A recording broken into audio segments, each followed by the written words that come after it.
Assalamu alaikum everyone, and welcome back to Learn to Read Quran. So hopefully you've all been going over the videos that we've done so far, the lessons that we've done so far, and consolidated everything that we've learned in those two reading practice pages, because today we are moving on and we're going to do a new concept. So for that you need to definitely be ready. Let's have a look what we've got. Today we're doing a new thing called med. And yes, it wasn't a misspelling. It wasn't mad with an extra D. It is med. This is a transliteration of a word from the Arabic. What we have here in brackets, I'm going to leave in brackets for a minute. I'm just going to ignore that for a second because I want to show you what this med is. It's this sign here that you can see. You can see it sort of all over this page if you look carefully. And this is what we're talking about. This sign, which is called a med, and let's have a look and see what it does. Well, it stretches things. Med means to stretch, to elongate. So here in this line number 1, which is a bit like an example line to show you how this page will work, we have a ba. Here we have a letter ba with a fatha and an alif. So you all know that that would be a 2-count stretch.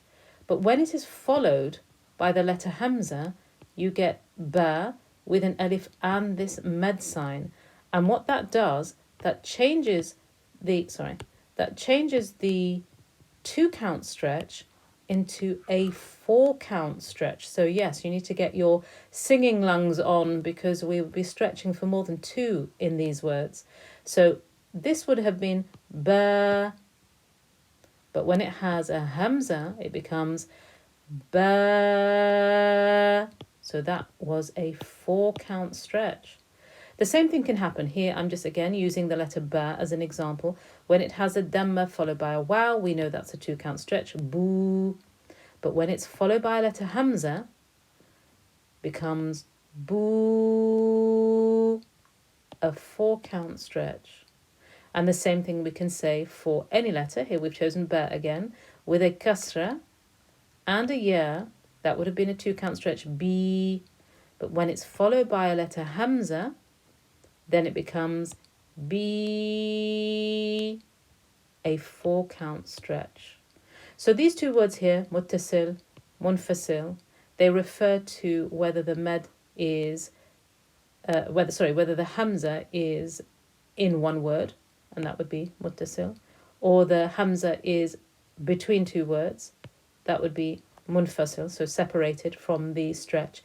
But that is a little beyond what I want to take this course for. This course is really for those who want to learn the basics of learning how to read Quran. So that was just there for completeness sake. Also for completeness sake, I will tell you that these muttasil and munfasil, these stretches that we're doing, this squiggly line that we're looking at, which is the med, that we can see here on these examples on line 2 and beyond as well. They can be a 4-count stretch, or they can also be a 5-count stretch. But for teaching purposes, most teachers will tell you keep it to a 4-count stretch, because then when you come across other stretches later on, they can also be a 4-count stretch and you won't get too confused, hopefully, inshallah. So as with most things, I always think the best thing is to get lots of practice in. Theory is all well and good, but pretty pointless if you don't put the practice in. So this is what we're going to do. We're going to start off with line 2. We have a sheen with a fatha and an alif. That would have given us a 2-count stretch, but this squiggly med means it's a 4-count stretch. So the whole thing now becomes sha. There was a 4-count stretch. Ah. Then in the next example, we have a hamza with a fatha and a ba with a sukun. So aba. Na. There's our 4-count stretch. See the noon with the fatha, alif, and the squiggle. That gave us a 4-count stretch. And then e. Ru. Kha. An. So the 4-count stretch was on the kha. Kha is a thick, heavy letter. So the whole of this 4-count stretch became thick and heavy. So that's why you heard me saying ru kho. The whole of the 4-count stretch was made thick and heavy. Then we have bi, li, qa. There's the 4-count stretch, qaf, with a fatha, followed by the squiggly med sign. That's the 4-count stretch there. And because qaf is thick and heavy, the whole of my 4-count stretch got made thick and heavy. And then we have a hamza after it, e. So you will see every time you have that squiggly med, there will always be a letter hamza after it. And that is the reason for me going beyond the basic 2-count stretch. That is the reason for me to be able to take it to the 4-count stretch that we're doing now. So here we go. Well, on line 3, we've got a, bo, at, shu, ha, da, a, ni, sa, in. So every time you see this med sign, you're going to increase the stretch for 4. Let's carry on to line 4. Ba, ri, un. So the ra with the kasra, which is light, had a ya after it, which would have been a 2-count stretch, but the squiggly mud sign meant that I was now stretching for 4. And yes, the reason for that squiggly mud sign is the hamza following it. But to be honest, even if you didn't know that, as long as you're looking out for that sign, you'll know that you've got a 4-count stretch. Si, a.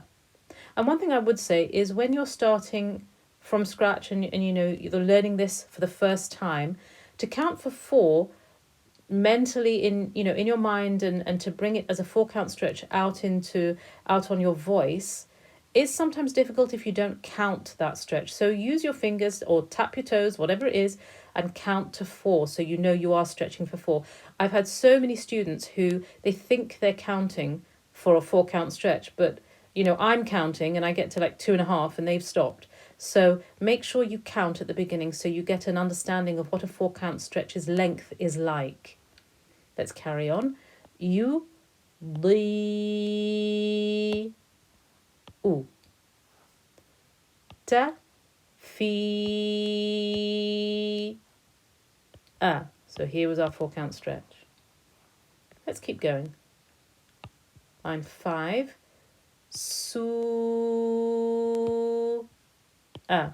So you can see that we've had a look on lines 2 and 3 with 4-count fatha stretches.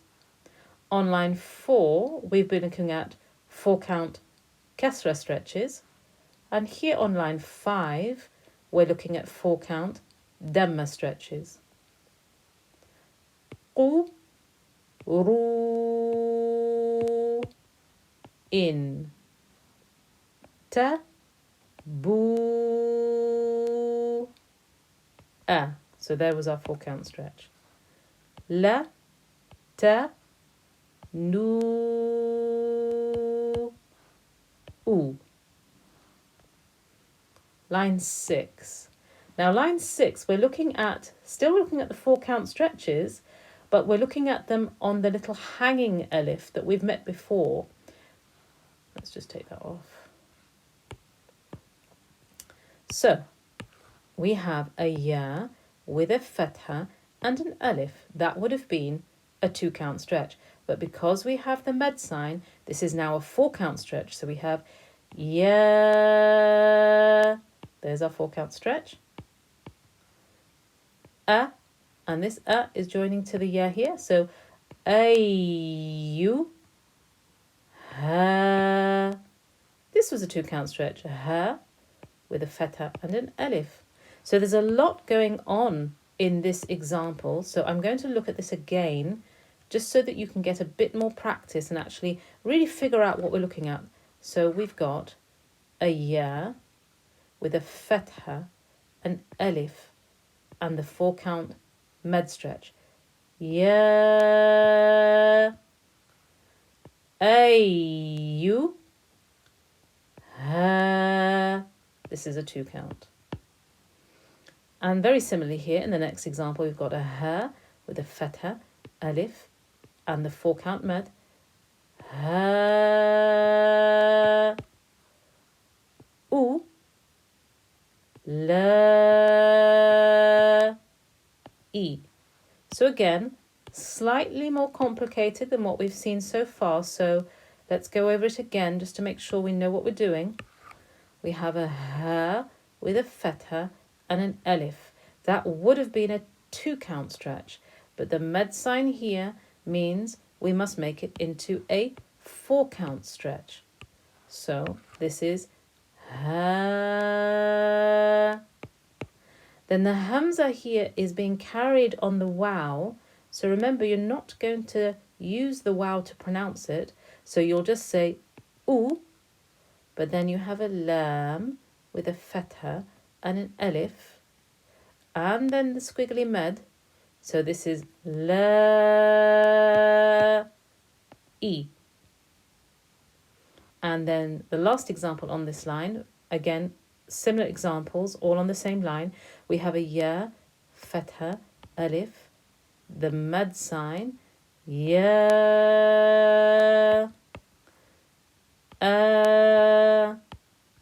da, mu.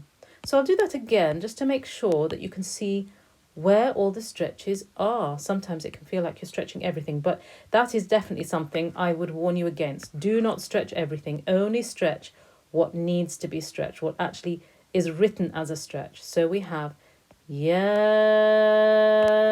that's a 4 count stretch. The hamza here is followed by the alif, so this is a 2 count stretch. Da, mu. Moving on here to line 7, we have ma, ma, ra. Okay, so this is a 4 count stretch here. Then the hamza is here. The hamza is actually in the next word, but still there is a hamza following it. And so this is why we have this mad sign. Ma, that's a 2 count stretch, only 2. But this here is the 4 count stretch. The, ra, 2, da. That is so much going on in there, isn't there? Let's have another look at that. So, meme with a fatha and an alif. This is a 2 count stretch. Ma, that's 2.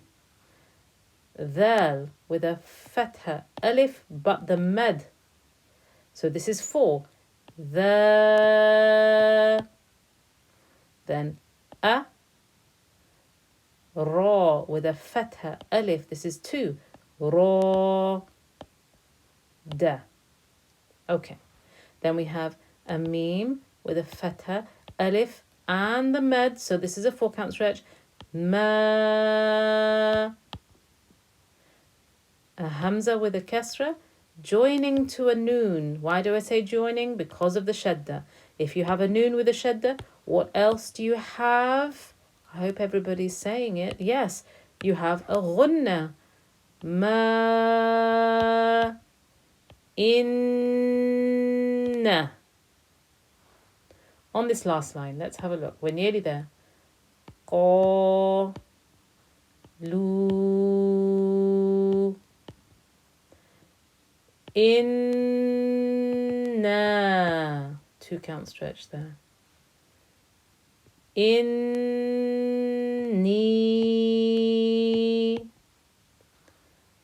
a, la, mu. Ba, la, inna. So I think you'll agree there was a lot going on that page, wasn't there? I'm pretty sure you're going to have to look at this recording a few times to make sure that you fully understood where you are going to be stretching and how long you're going to be stretching for. Just to go over this again, these two words here, I'm really not going to go into the detail of this because that is really for the next level course. This is your beginner's course and I want to try and keep it as simple as possible. So please do keep practicing and inshallah I'll see you all again next time. Assalamu alaikum.